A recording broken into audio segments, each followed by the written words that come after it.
brought to you by Accenture Extended Reality. This is Field of View. Hello and welcome to Field of View. My name is Nick Rosa from Accenture. And my name is Daniel Kolayani from the Academy of International Extended Reality. And today we have a guest for you that is a very famous content creator. Is someone that has been working in the VR space since the beginning, since the inception of the new Oculus era, and someone that's I've been bumping into for many times during industry events and other gatherings of people that are interested about VR and XR. Daniel, would you like to tell us a little bit more about our guest today? Yeah, sure. And I think what's really important is about about Field of View is Field of View is about bringing together multiple different areas of our industry and the different things that make up this space. And as most kind of viewers and listeners will know, we're all about the origin story, how people get into XR, and I guess that how that progresses through their very beginning to their end. And what's really interesting about this content creator is they're someone who, they're not just making videos on YouTube, for example. They're someone who at least from my point of view, can see genuinely cares about this industry and genuinely cares about the actual ecosystem that evolves around it. They've got a wildly popular kind of podcast that focuses on the various different areas of our industry as well. Nick, who do we have on our Field of View today? Our guest today is the content creator that everybody knows in the VR space. We have Nathie with us on Field of View. Hi, Nathie. How are you doing? Thanks for having me, guys. It's a pleasure. So, Nathie, there's a few interesting things that we want to kind of dive into in this episode, because I think there's going to be a lot of people watching this and listening to this who are going to be saying, "How did you get started in XR?" I mean, explain to us, how did that journey begin? Yeah, so I think it was back in 2014, 15 that one of my friends who I know from film school introduced me to the Kickstarter from Oculus for the DK1. And he was like, "This looks pretty rad, man. Maybe you should invest some money into it and give it a try." And because I was in film school, I was already interested in making videos, so it was a great combination to find out how to capture a VR experience with your face while reacting to it. So for me, this was the golden combination from the start, because while I was in film school, I loved to play video games, so I often recorded myself playing games with a face cam reacting to it. So yeah, it was pure curiosity, to be honest. And that must have been quite a jump, I guess, into that space, considering back then, I mean, this is a relatively unknown device that people haven't heard of and have seen. And I guess, you just, most people looking at this would be like, "Hey, yeah, it's a fad, or this can move on." And I guess you decided to actually, create content from it. Yeah, true. And there was nothing there yet, there was no baseline for content yet. So it was all still very new, very, there was no blueprint for how to do that kind of stuff. I should, by the way, correct myself. I said 2014, 2015, but the Kickstarter already happened by then, so it was way earlier. It's just I don't even remember anymore. It's been a long time. I think it was was it not 2012 or 13 that 2012 Kickstarter launched? Yeah, 2012 definitely is. I think that it launched around that sort of time. I mean, to everyone, Nick, when did it launch? It feels so long ago now. You're looking at me because I'm the older one. Yeah, I think that was around 2012, 2013. Yes. Yeah. Okay, no, that's awesome. And Nathie, and you created basically a subgenre of content creators on YouTube, and you have a massive amount of followers that are every day and every episode watching all your adventures in hardware, software platforms. Can you tell us a little bit more? What do you see the industry right now, and look back at the early days when you started? What's your feeling about the evolution of the industry? Do you think that has been something that has organically happened, or there's been a sort of an explosion of technology and adoption right now? Yeah, so if I look back and see how the VR industry has pushed itself forward, it's definitely by you know, sometimes like really big things like, new hardware that was blowing everyone away, but also just the ecosystem on its own, developers trying to figure out how to, how we move in VR, or how we want to experience certain genres in VR, that had all to be created before it was actually, let's say, mainstream. Now we're like, okay, this is how you play a shooting game. This is how we like to watch movie experiences, animations, things like that. But back then that wasn't there. So you've seen some developers really, showing how to pull it off. Like, for example, Cloudhead Games is a perfect example. They were working on a game before the consumers could get their hands on them, and they had to kind of create something from scratch. That's like amazing. And you lived all this evolution of the different kind of ways of locomotion and the different kind of ways of interacting with the digital content, but you also had to create from scratch a way to communicate the VR experience. And you studied filmmaking, right? So Yeah. uh, how can you tell us a little bit of a challenge about communicating and showing other people how you feel and how you play in an immersive environment? This is something that is very important, because a lot of people are saying that marketing something that you cannot show on a 2D screen is extremely difficult. And that's why, for example, the Nintendo 3DS had so many problems about making people understand the unique selling point. Yeah. Well, if you look at my channel, most videos are just traditional video content, because it's all, let's say, flat, right? It's just like you would watch someone play a pancake game. You see the VR experience in the middle, and then in the left or right corner, you see the person actually playing it. But because of that, you have the virtual world on one side, and on the other side, you have the real world, showing this person wearing the headset, so that clicks with people. If you just show them the VR view, they have no idea what that is and how it works. But if you see someone wearing the headset and they do the same movements as they do in VR, then you get the point. And that's where the magic already starts. It's like, wait, so someone is wearing this weird thing on their head, and inside something is happening. And that's where you get hooked straight away. And then if you do some commentary over it that describes perfectly what you see, and also you look around in a cinematic way to properly show people what's going on, yeah, then you can really sell VR, even if it's flat. It doesn't really matter. So you need to tell me if this is true or not, because I heard from someone else in the space that essentially there's a big difference between, say, if I want to put on a headset right now and I'm just going to start playing with it, versus actually recording with a headset on your head, because obviously the headset picks up every little nuanced movement as well, right? Exactly. Yeah. So that you need to keep that in mind. It's like shooting a movie. So you're the camera in the end, and you're the one that shows particular scenes. So when I, for example, cover a animation or a game, I play them up front to see where things are happening. So I can make sure that I look at it for long enough so people can take it in, and then we move on to the next part. And that way you really have to do that. If you just play something in VR in a casual manner, you're gonna get people motion sick, because we usually look around like these crazy people because we want to see everything, right? But for a video, that just doesn't work. You can't do that.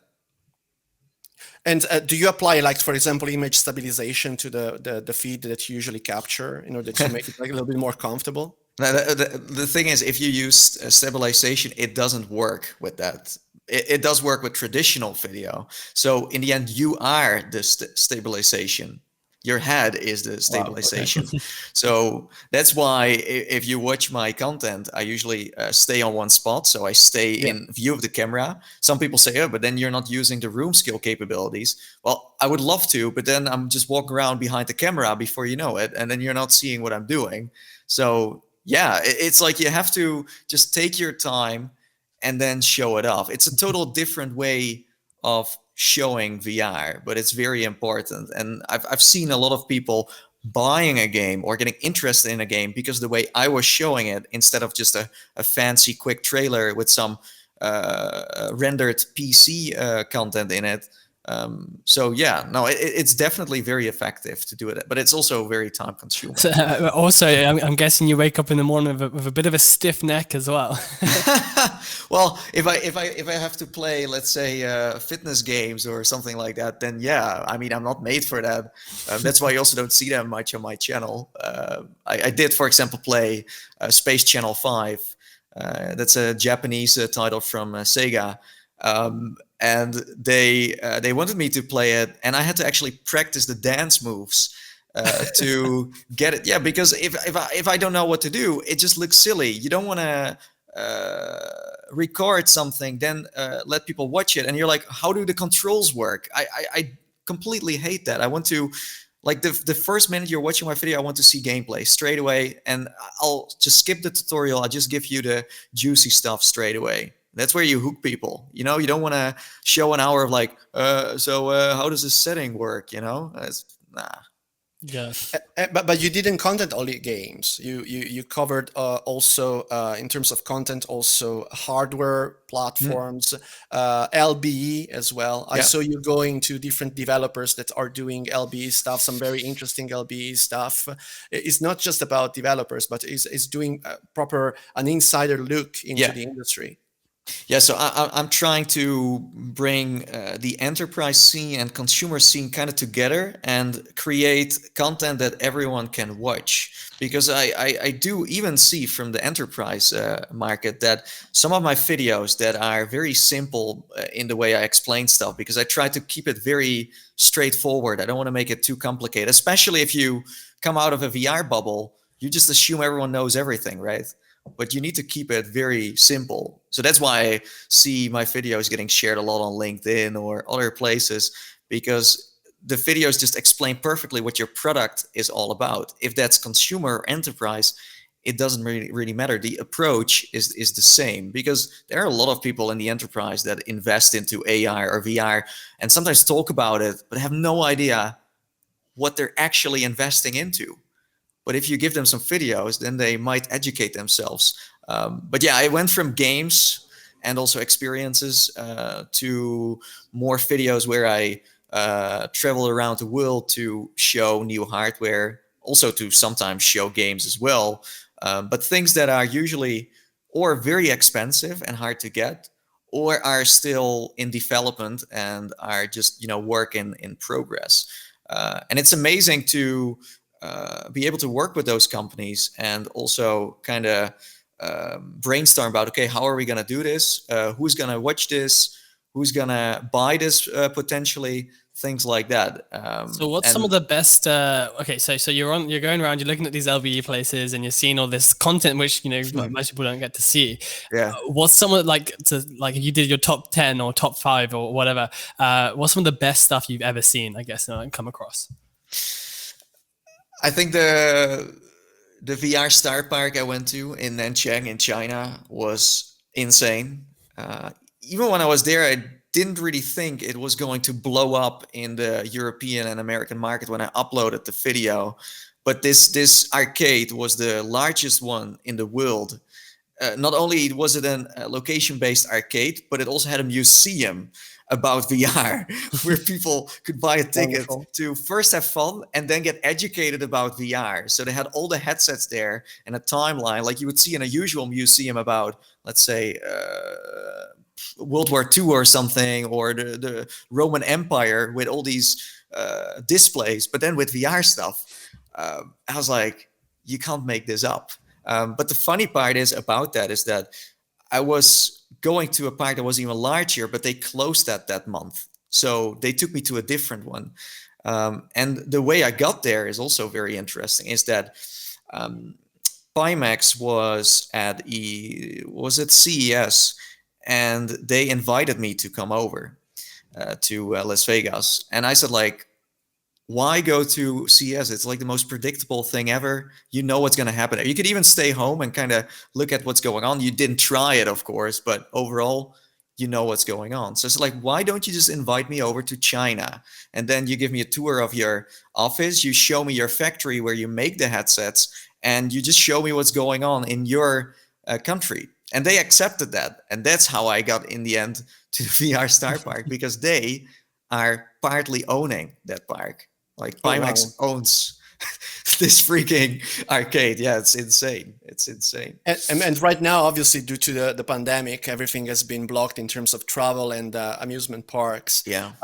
How did your approach to VR change during the pandemic? Did you see like an uptake of interest of people like buying headset because they were close in their home? Yeah. Yeah, for sure. Well, not necessarily. People are buying more headsets than ever before, I feel like. I don't have the numbers, but I can see from my audience and the reactions they have Yeah. on certain new hardware that they are buying, and the, let's say, the gap becomes smaller of buying some, because they're bored. They want to do something new, they want to explore. But from the, let's say, the content part of people watching, that has definitely decreased, because the thing is, if I'm going to China, if I'm going to the US, I'm going to Europe, going to all these crazy places, and then I put the bar so high that the moment there is a pandemic, I'm going back to basics and I can't offer the same stuff anymore. So we definitely have seen a decrease in that. Plus, with Facebook being the leader in the consumer market with the Quest 2, you can also see that most people only want to see Quest videos. So if you play with a Valve Index, or you play with a PlayStation VR or HP Reverb, people tend to not really be interested in that because they do not own that hardware. So yeah, that's also something I've seen change a lot. So we moved from a medium kind of interest in VR to a platform interest, a little bit like people that are interested in PlayStation or Xbox. Now people are Yes. interested in Quest or Index, right? True. Yeah. Yeah. PCVR is I mean, it's still PC Master Race, as we call it, is still great. If you want to experience VR to its full potential, that's where you need to be at. I mean, we all know about Half-Life Alyx. We know about Lone Echo 2, and there are so many others that you wouldn't be able to play on a standalone headset. But you can see that PCVR is kind of fading away a little bit. Hopefully it will make some sort of comeback. But right now, standalone is completely moving, the whole market forward. But we have companies like, for example, Sony that just announced the new the new specs of the PlayStation 5 headsets just leaked out, and they look amazing. So it means that there's the entertainment industry that still believes in wired headsets. Do you think that is a smart move from them, or do you think that there will be a sort of an add-on that will have like a Wi-Fi or something? Maybe that would be possible, but the thing is, a lot of people I see now talking about the hardware from Sony, if it's wired or resolution, etc. But in the end, what people forget is that content is king. And for me, PlayStation VR has been my favorite platform to play games on. They knocked it out of the park, and that's something Facebook is not able to do. They sometimes have big release gaps where nothing is coming out and you have nothing to play. Well, with Sony, they had something new every month. They know their titles. They make great bundles from time to time. They know what they produce, and they use that throughout the years. Well, Facebook seems to be forgetting that they once made Lone Echo 2. They could be promoting it now for the Rift S. They never did that. Well, PlayStation just knows, hey, we had this and we had that. Yeah.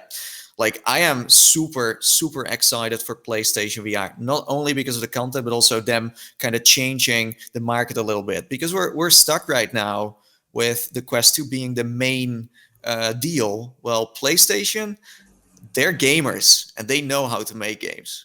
And there's a lack of AAA games right now on the Quest. I mean, obviously, we don't have the kind of games that PlayStation could offer on the PlayStation VR on the Quest right now. I mean, games like Resident Evil 7 or even Wipeout. That's where, for me, probably like the best games that's have been ever made for VR. Right now. I hate to say it, but most of the experiences and games and stuff on Quest are party titles and are not full-blown VR story titles. You have The Walking Dead Saints and Sinners, and you have Red Matter, but they're really pushing the limit in terms of hardware. So yeah, if the hardware improves, then we can have fancier games on them too. Yeah. So this is something that I think is going to be a pretty hot topic, especially amongst the kind of community that we have watching these kind of this podcast and content. Nathie, you must get a lot of people come to you all the time saying, "Hey, will you play my title?" Yeah, it's crazy. So I'm a developer out there, or I'm a manufacturer. I don't know, and I want you to play my title. How do I go about that? What kind of stuff would you actually want? I mean, what's been the best experience for you with an interaction with a dev or those kind of things, and just some tips really for the community. Okay, so basics. First of all, send an email with your game in the subject bar. Don't send me no subject and then think that I'm gonna read the rest. You're laughing about this, but this is happening. This is happening on a daily basis. And then in the section where you should be explaining your game, don't send me like 4 pages of you explaining your game. Just keep it short. Give me a link to a trailer. Make sure your trailer is on public so I can actually watch it too. And then maybe add a key to it. Don't tell me like, oh, I don't know when it's coming out yet. I don't have a launch date yet. Please send me something when you're ready to go. I'm not a tester, I want to be able to play at the moment it's out and it's ready to go. It's just, you need to know who you're sending it to. I feel like almost you need to do some research up front, because it is a big risk. It could be like, I'm not really that person who covers everything, but let's say I would, then I show my following that your game sucks. And you're not going to get a second chance usually in the gaming scene. If your game sucks, everyone will remember your game is not great, and they are not giving it a second chance. And then on the side of like me considering playing it, it's very specific. Sometimes we're more into covering hardware, so we're just not covering any games, and we're just not in that mood or in that interest. A game needs to have some leverage on YouTube too for people to watch. For example, recently there was this silly game that came out on App Lab called Gorilla Tag. You just know, like you just know when you play it that it's gonna go viral on YouTube. You just know it because it's just weird and it's funny, and playing it with friends is just crazy fun. But then there are also titles that are another wave-based shooter, but this time it's not zombies, it's dinosaurs, or they always replace it. Like they're trust me, I've seen some stuff, but it needs to be unique and creative and different, and then it also needs to be watchable for my audience. But that's something a developer would not know. It needs to have some, because it's my job, right? I need to make a living out of it. So I can't risk it to constantly play games or cover VR experience or even hardware that no one is really interested in. We need to find a balance in that. Oh, and one of the things that I notice in the games that are coming out right now is that they seem all clones of the same clones. Yeah. We have rhythm games, we have social games, we have wave shooters, but there's not much space for complex textured stories and storytelling, like, for example, Half-Life Alyx that we mentioned before. Why do you don't you think that this kind of oversaturation of the same genre could lead to a collapse of interest from the gamers, exactly like what happened with the Atari 2600, where a lot of games that were all similar started coming out, and the quality decreased with time, and obviously the industry collapsed? Well, crashing is a big word. I like the best example I can give is that one of my friends that tried out the DK1, tried out DK2, all the headsets that I once had. They kind of got to see the revolution of headsets. He never bought one until last year, I think, or 2 years ago, when Half-Life Alyx actually dropped. I think it was a year ago. And he said, I'm buying a Rift S to play Half-Life Alyx. I said, like, and is there anything else you're going to play? He said, like, no, after that I'm selling it again. Because that's the only thing I should be playing.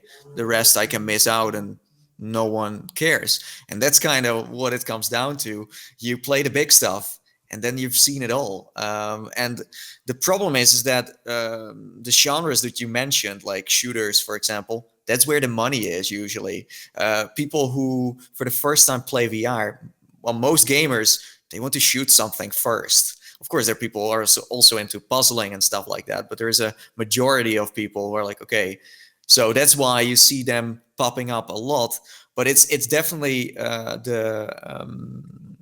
the manufacturers and the publishers, they need to be responsible for that. For example, Facebook needs to say, listen, we're limiting the amount of shooters that we get on the store, and we allow some more puzzle games, so we kind of keep it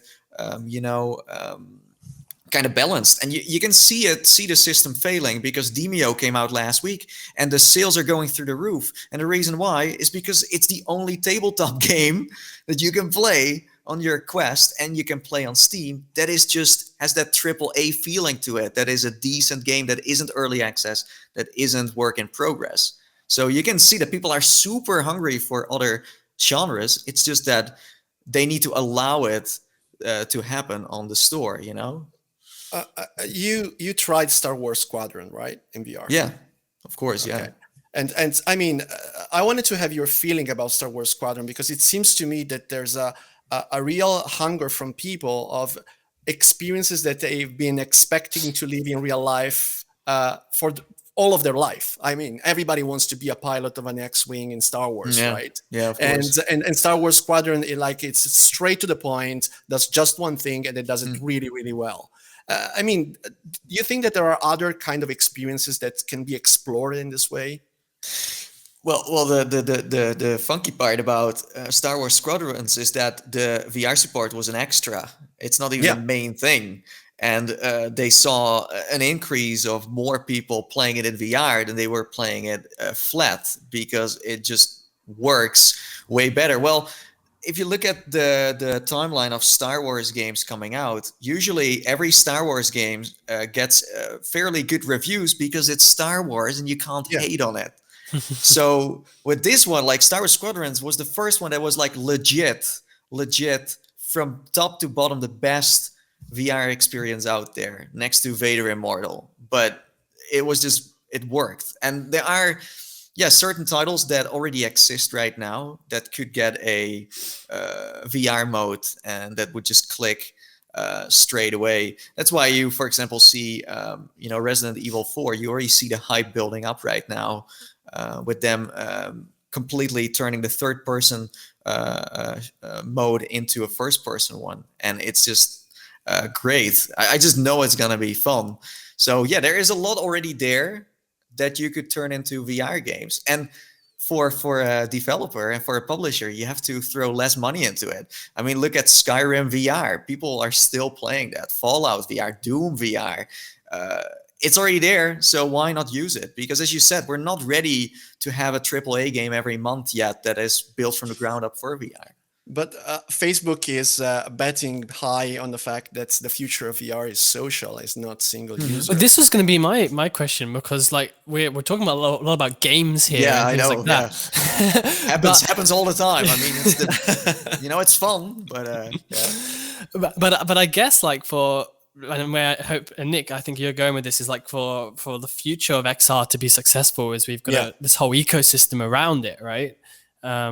So yeah, you've got these games, and then you've got Facebook who's focusing on horizons or social. Then you've got Microsoft focusing on mesh and their API of that, and then you've got all of these space. Yeah, exactly, and all of these things coming together. So yeah, I mean, what are the other important things outside of games that you think is going to have a really important impact on these things?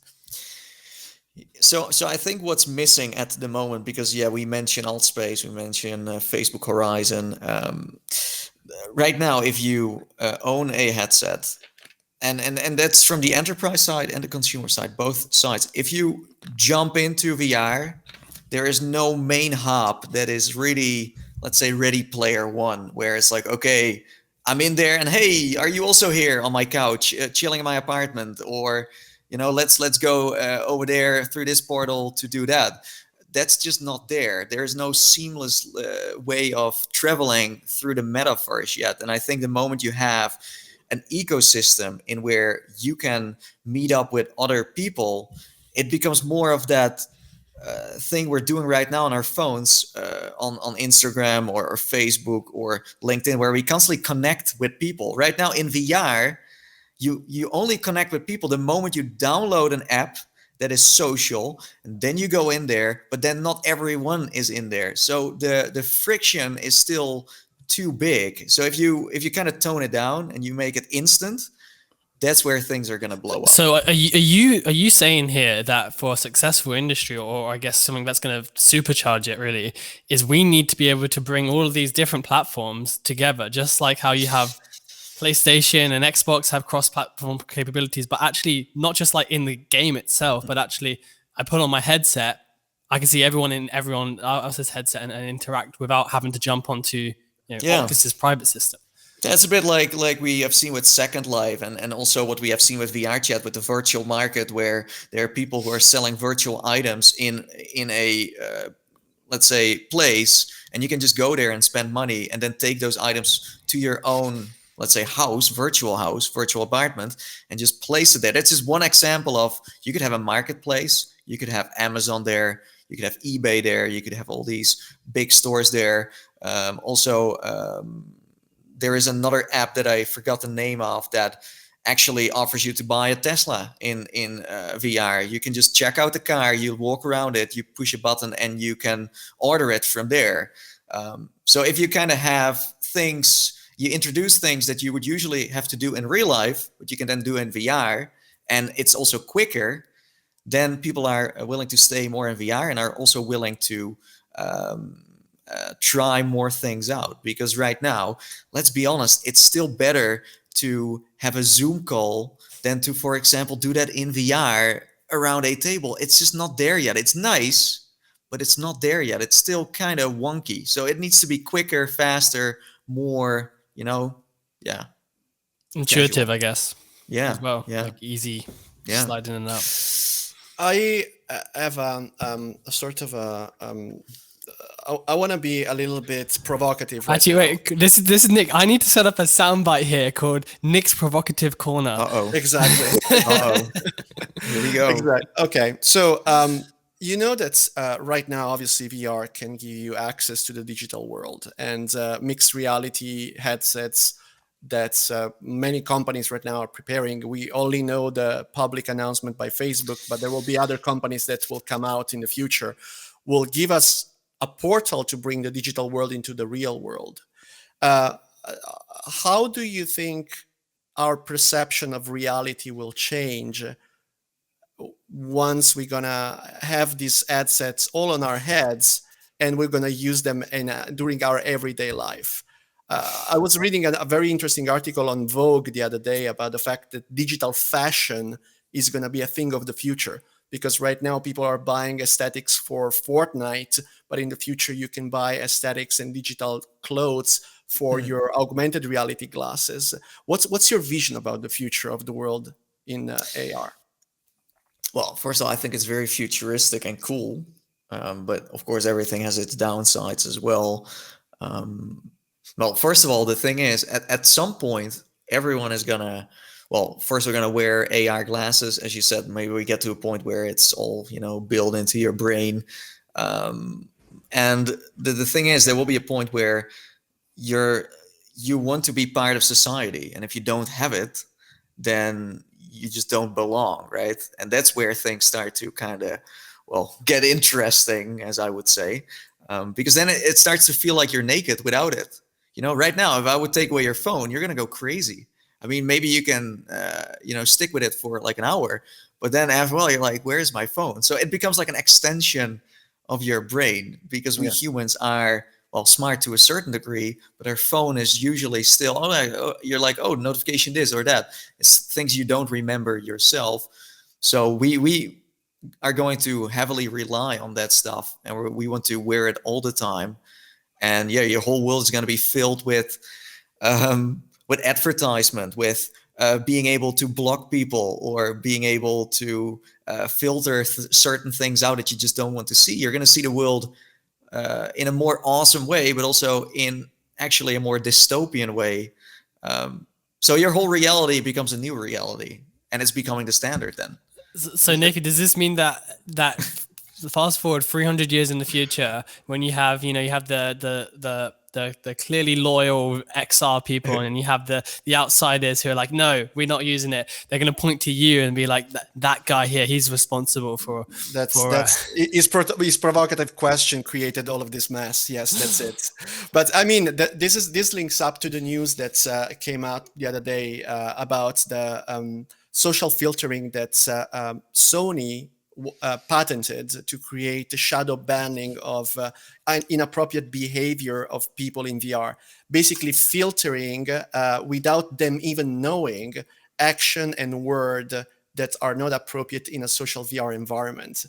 In the future, we're going to be able basically to control how people perceive our digital person without even knowing that we are controlled. And do you think that this is going to bring some changes also in the way that they perceive reality and each other, and they will interact with each other in some way? I mean, I can have a filter that is going to make me look like the perfect nice guy, and in reality, We all know I'm that's not. a lie. Exactly, we all know that is not real. No, like of course, like if you talk about it that way, you already change someone's personality by even taking out certain words, not even replacing them necessarily, is already kind of not letting someone be themselves. Although, I mean, I've seen some nasty stuff as well in VR, and also just on my computer when I'm like joining virtual places or. So on one side, I think this is a great tool to fight harassment, something that's been going on for ages.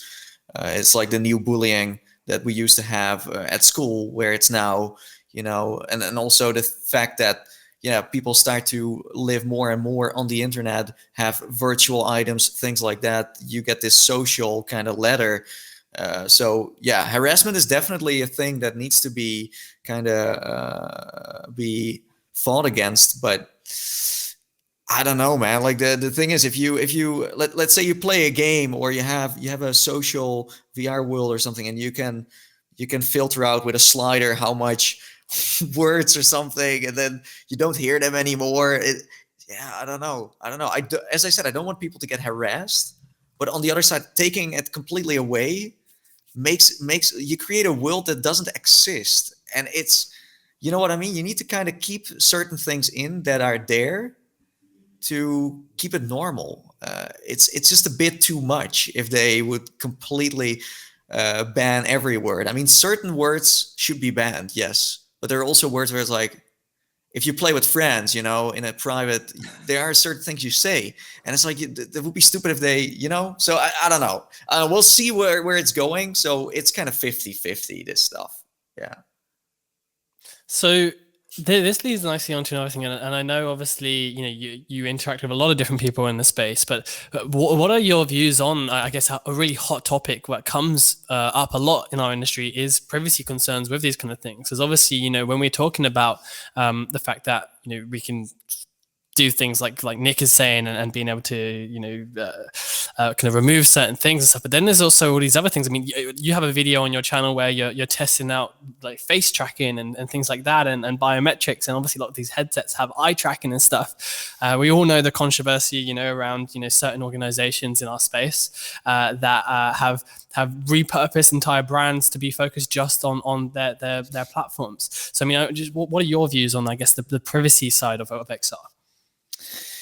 Yeah, so eye tracking, and also mouth tracking, and initially like face tracking is the new gold. It's the new data, and it's getting created as we speak. Something that is so new that you can just, it's like a gold mine basically of things we didn't have before. But it's the same with VR headsets right now. We look around, we move our hands, something you wouldn't do when you sit behind a desk with a keyboard and a mouse. For me personally, it's important that companies are transparent. But how do you know they are transparent in today's it's society? a company, right? Yeah, so I don't really know. And for my work, I just use everything, So I show the mouth tracking, I show, let's say, ways to do microphone gestures and things like that. But let's say if I wouldn't be doing this as a living, I wouldn't be turning everything on, all the privacy settings. For example, my Quest 2, everything is on only me. I'm not sharing my name. I'm not sharing what I'm playing. I'm just not sharing that stuff because I don't feel like I want to. So yeah, it's the thing is, like, I hate to say it, but it's already kind of like the beast has already been unleashed, for every tech company in a way. You can already see how far they pushed it, and I don't think there is a way back. But maybe I'm just too much in my bubble to think that. But No, I well, don't know. there are some companies that are making privacy their unique selling point, like for example Apple. But obviously there are some other companies, like for example Facebook, that is Yeah. exactly the opposite, and we have Google that is somewhere in between. And it will be interesting, especially with a medium like XR, to understand how much of the biometric data they're going to collect to advertise to us the fact that Yeah. maybe we are not so fit and maybe we have to go to the gym, or Yeah. I don't know, all that kind of stuff that is. Nick, do you want to have constant messages every day saying, Nick, you need to go to the gym, you're overweight? I'm running every day, my friend. I don't need to go to the gym. I think Nick gets his provocative corner, so I should get mine as well. Should a virtual reality or augmented reality platform be owned by a social media company? That's a good one. Yeah. It's a very good one. I mean, the thing is, if you look at the current VR industry, and you would rewind certain things, then we wouldn't have a job in the first place. So that's the thing. Everyone, like right now, and that's what I see a lot in the VR scene, is that everyone has a job in the VR industry, and that's where you just leave it. So opinions are kind of pushed aside, and as long as I can pay my rent and have fun, then it's cool, So it's just a hard subject to get into, but no, of course not. I mean, you don't want to have one company owning everything and kind of get away with it. We already see that kind of happen right now, right? I mean, Facebook is buying up studios, is making the best software, is making, well, as I said, Sony makes still better games in my opinion, but hyperwise they're underselling it for a price that no one can compete with. You see brands kind of moving away now, being like for example, HTC is now kind of like, let's not try to compete. Let's just try to do our own thing and see if that succeeds. So you can already see the negatives of that, where people are kind of pulling themselves out of the scene into different parts, in more niche parts, or parts where they still have a little bit of ground. But that is going to change. I mean, I do think if the bigger fish, the bigger companies are all owning a part of VR, we're going to see an ecosystem that is more open, is more, there's more room for people to do their own thing. Well, right now you're kind of stuck in a way. So I don't know if this makes any sense, but it's a subject that goes all over the place. It was a very good diplomatic answer. I wanted to ask you something related to esports, Nathie. I know that right now there are a lot of titles that are played very competitively, and there are a lot of people on Twitch that are broadcasting their games. Games like, for example, Pavlov VR. It can be great esports to watch. From your opinion, what's the current situation of VR esports, and where this could bring in the future in terms of expansion of adoption of VR for esports? So one of the first esports titles we have seen were Onward and I think Echo Arena. Those were the first one where you're like, okay, now we're getting there. And if you remember watching Oculus Connect 5, I think they had a live stream where they were letting teams play against each other in Onward with like professional esports commentators, and also different views, different angles, so you could see what they were doing statistically, like you would see in a in a regular esports stream. And for me, that was like, because I got to watch it live, I was like, wow, this is like a world on its own now. And it was really cool. It was really, nice to see. But then the next Oculus Connect, we had a goodbye party because Oculus stopped, because they were sponsoring the league, the esports league for Onward, and they kind of pulled out of that. And that was a shame, because that's kind of where it stopped, because ESL isn't really doing much with VR right now. Maybe they will in the future, but it was Oculus that was kind of putting money into this esports scene and kind of try to let it go somewhere where they could, because the thing is, the players are the ones that choose what becomes an esports game. And Onward and Echo Arena were already popular on their own. Now you see some companies, they developers do this most of the time. They make a game and then it's like, yeah, this is great for esports. So they kind of put a label on it, and then they also try to spend some money on prizes to start it out. But the thing is, it gets created by the players themselves, like Counter-Strike and Overwatch. It's not like of course they have an idea that it's gonna be big, but the players are the ones that train in these games and become better. But right now, I don't know where esports is going for VR. I have seen more location-based arcades do it as well, where they organize events. For example, So Real in Beijing, they were hosting esports events in their arcade where people could come and watch on the big screen. And then you had like this open area where 6 versus 6 people were playing in a room scale area. Because if you remember, with Onward, people were playing in a standing position on a little platform. But with that, it's like a full arena that just gets turned into, and I think that's where we're going with esports, where they just have to have a big open space, because it's more fun to watch. It's not fun to have someone stand on the spot and be like, is this it? It needs to look epic. That's what makes esports in an arena so awesome, And it needs to have a center point. Arguably, when you're looking at someone just sit in front of a computer screen with their keyboard and mouse, that's not extremely exciting. But then I guess you have an arena and room scale type stuff, then I guess and it opens up like also opportunities for people to sponsor that stuff, right? Where HP could sponsor the backpacks, or you have the haptic suits from B Haptics, or maybe even Tesla suit could jump in, who knows. So there are definitely ways to also monetize it, but you just need to make it bigger, because I see that a lot with VR. That's what I try to do on my own channel. Is VR looks very stupid sometimes, and if you don't make it a little bit cooler than it really is, then people don't seem to really get it, So that's why you always have to that's why I always mention like, oh, Ready Player One and The Matrix, or comparing it to things we know and love to kind of bump it up. So yeah. Nick talked about, I guess, at the start of the podcast, about creating content for VR. But how do you think that's going to change, I guess, when you're going to need to create content for AR?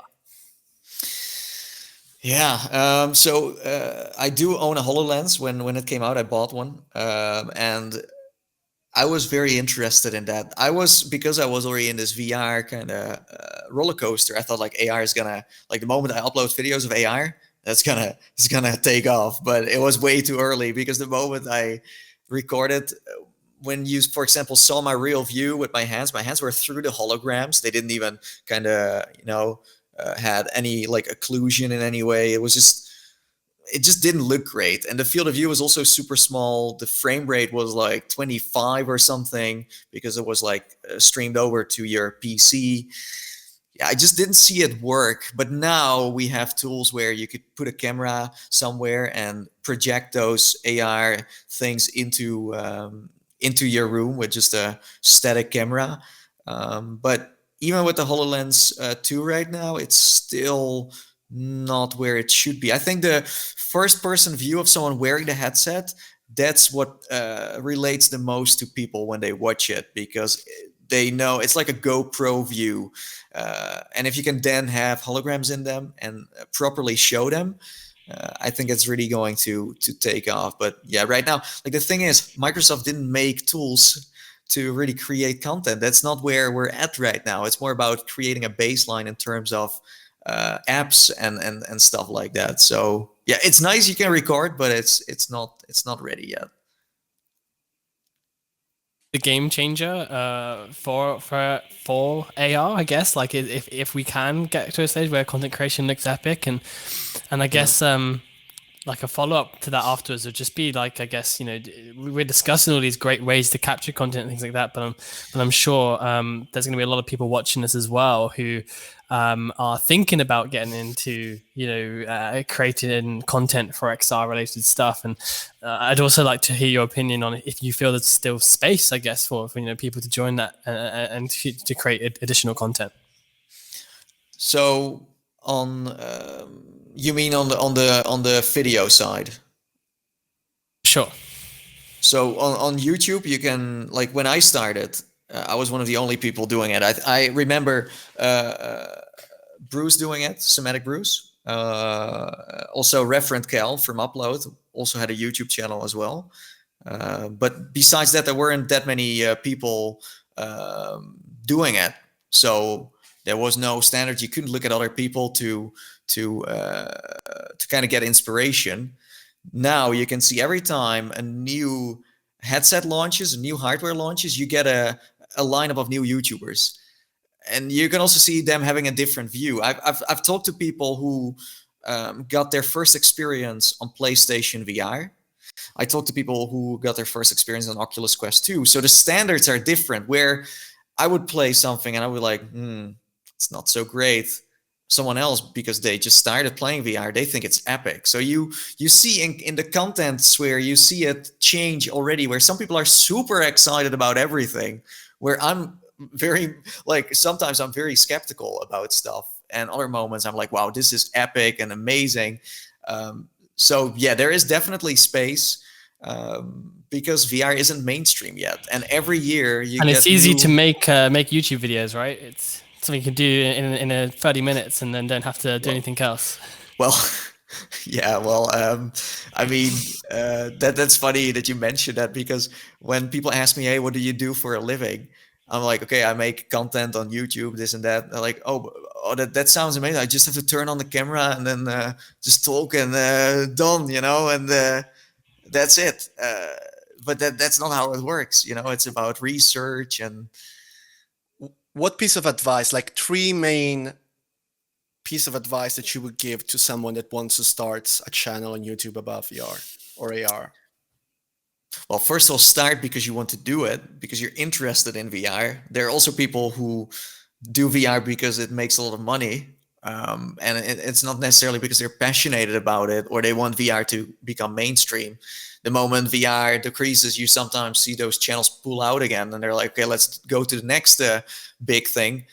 So yeah, well, I mean, it's up to you, of course, but you have to be at least passionate about VR to a certain point and be interested in it and being interested in sharing something about that. I think that would be the first tip.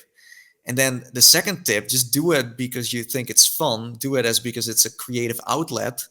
Don't look at other people like me or Mike and think like, okay, I see the success. That's what I want right now. I want to make maybe a lot of money. I want to get invited to E3 and Oculus Connect, and I want to get free hardware, and I want to, you know, all the fun stuff. Just first try to find your own identity. Do something you want to share with your audience. And then you'll also find out that after a while, you start to get the hang of it. You're like, wow, this is great. I got my own thing going on. And then there will also be a point that you're like, okay, it's not always fun. And there are certain things that are a lot of hard work, or things that are, you know, annoying or are boring, or, you know, there is more behind the let's say, creating content that people just don't see. And I've seen this happen before, where some people want to go too fast. They just created their channel. They get their first, let's say, 10K subscribers in a few months. Because nowadays VR, as I said, becomes bigger, so it's easier to grow faster. Where I had to, for example, wait a year before I got 10K subs. Now you can do it in few weeks maybe, or a few months if you do it right.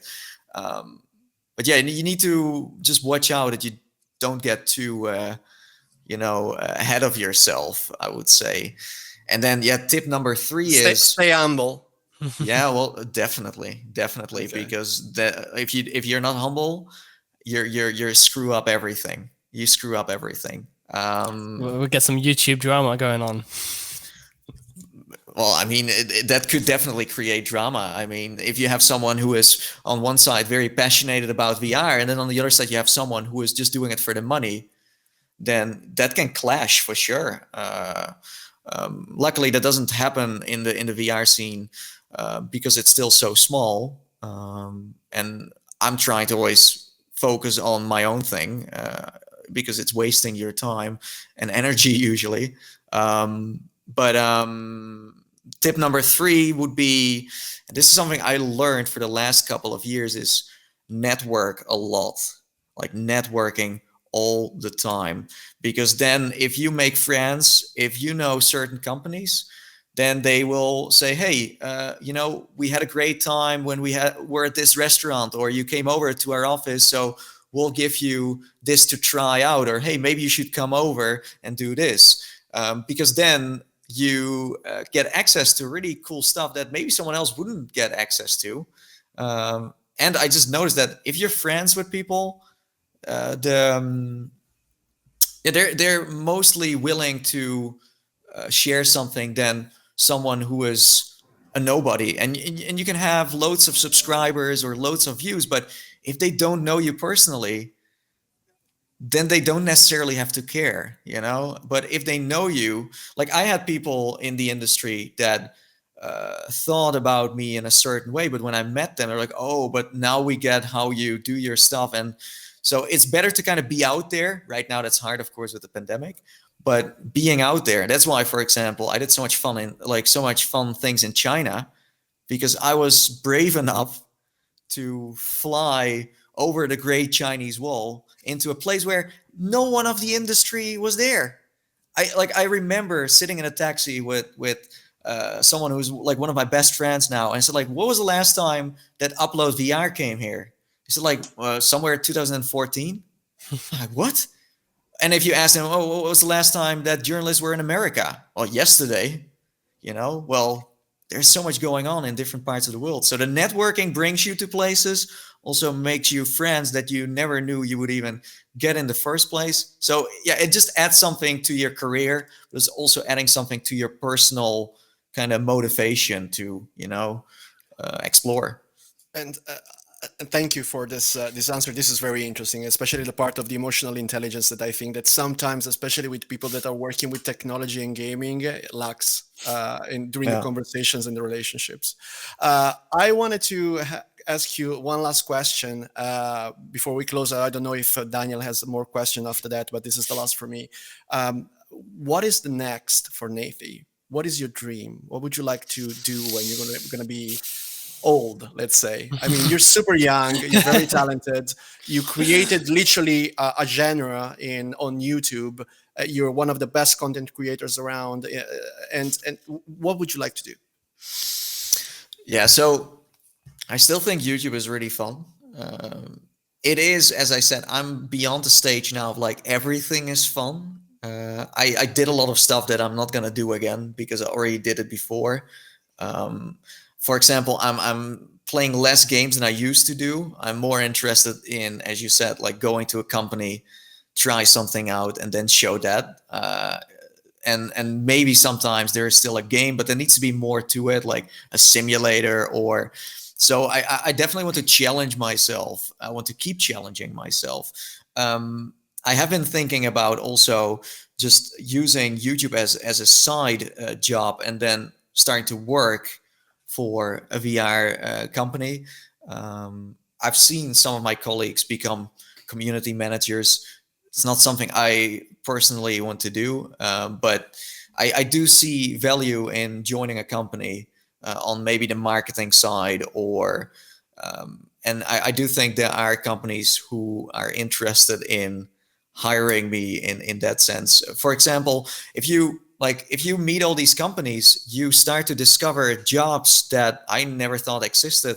When I went to interesting. Google HQ, they just started doing a VR team that was looking at VR 180 content. Also, how can we bring gaming and esports to VR? It's like the brainstorm sessions and then make it a reality.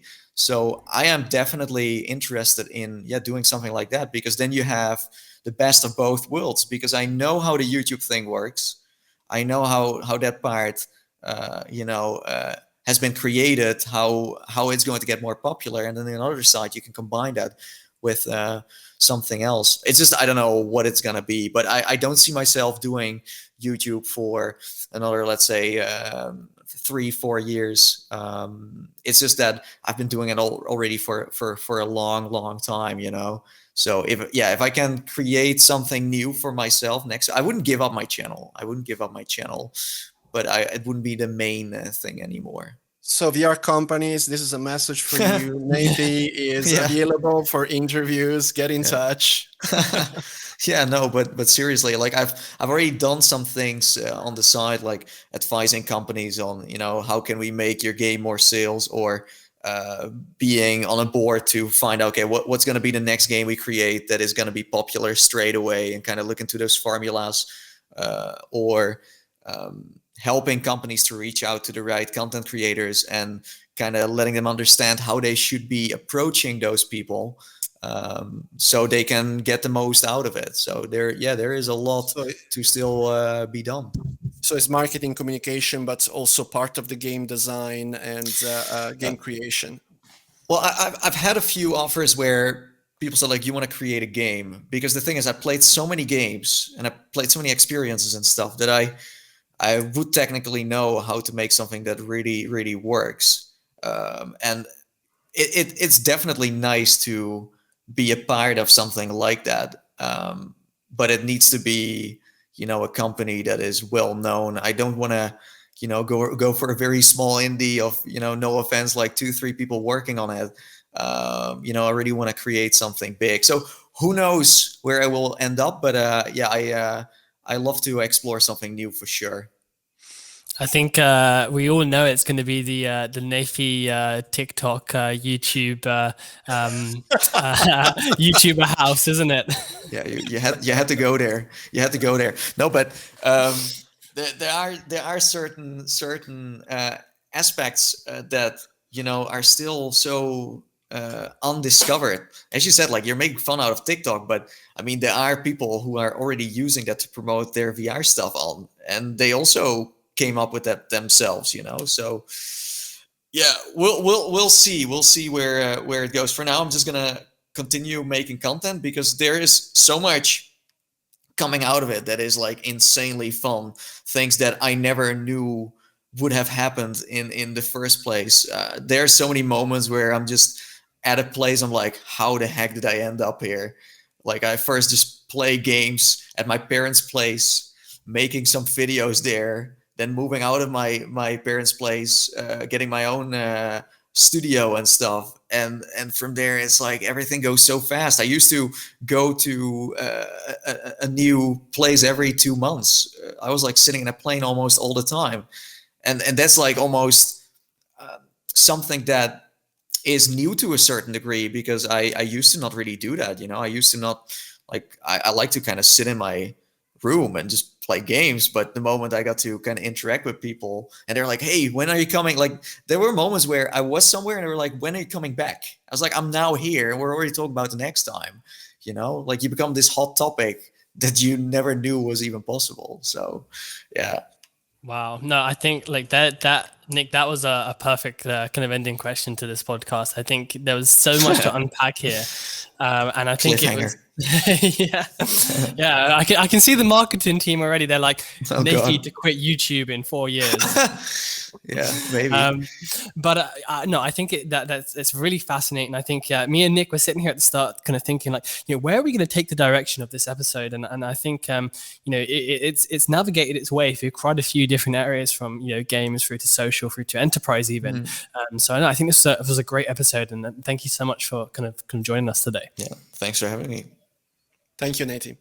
And Daniel, would you like to remind everybody where they can find our podcast and our episodes? Yeah, no, definitely. I think that the key thing here is that this is also, if you're listening to this and you hear this amazing voice right now, this actual episode is also on YouTube. You can actually watch it. It's also though on, all your favorite platforms like Spotify, Apple Music, Google Podcasts, anywhere you really get your podcasts. So feel free to subscribe on there. You can go to the actual landing page on the AIXR website where you can learn more about the podcast, learn more about Nick and myself, about how Accenture is involved and why the Academy does these kind of podcasts. But yeah, I mean, thank you very much for joining us today, and thank you for a really, really enjoyable episode. Thank you very much. I'll see you next time. Thank you, Nathie. Thanks for being with us. Thanks. Bye-bye. Through accessible insights, a solid network of support, and recognizing truly outstanding achievements near or far. Big or small, we're in this together. AIXR.